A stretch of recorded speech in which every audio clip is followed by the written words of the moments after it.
Hi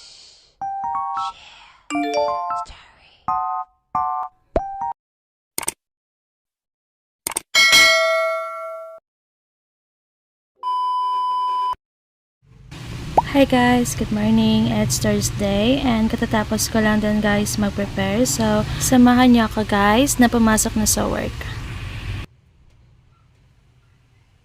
So, yan guys, nandito na ako sa work and for today's agenda, we will just have to continue encoding all the sales and we will also guys check the passbook kung pumasok ba lahat ng sales. So, yun talaga usually yung ginagawa ko as an admin staff and other things. So, anyway guys, today nga pala magla-landfall yung bagyong Opong. So, obviously, maaga kaming uuwi ngayon kasi kailangan namin mag-prepare sa darating na bagyong Opong. So, yan guys, dyan lang muna kayo and mag-work lang muna ako.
So, yan guys, still working and kailangan na namin tapusin yung work namin kasi nga sobrang lakas na ng ulan sa labas. So, kailangan namin makauwi ng maaga kasi for sure sobrang may hirapan kami sa pagsakay kasi nga walang susundo sa akin today kasi merong work yung partner ko kasi meron silang prosesyon gamit yung sound system nila. So, obviously guys, busy siya today. So, anyway guys, kailangan na namin talagang tapusin ng maaga yung paperworks namin para makauwi din kami agad. So, yan guys, dyan lang muna kayo and tapusin ko lang din muna yung work ko.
So, yan guys, patapos na rin ako sa work ko. And after work guys, inayos namin lahat ng mga papers. And then, tinakpan namin guys lahat ng mga computer ng tarpaulin para at least hindi sila mabasa. So, sinecured namin lahat ng mga gamit dito sa office para at least kung hindi man kami makapasok is nakasecure lahat ng papers and then mga computers. So, anyway guys, dyan lang muna kayo and tapusin lang muna yung work naman and ayusin lang muna namin lahat ng mga bagay dito sa office. So, stay tuned guys!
So, yan guys, nandun na kami sa bahay and as what you have noticed, gumawa nga pala kami ng DIY na lampara. So, since hindi na kami makalabas kasi nga sobrang lakas ng ulan, we decided na gumawa na lang muna ng DIY lampara para at least makatipid din kami. So, yan guys, that's all for today's video. Thank you guys for watching.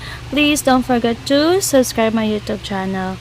Bye guys! Keep us all safe guys!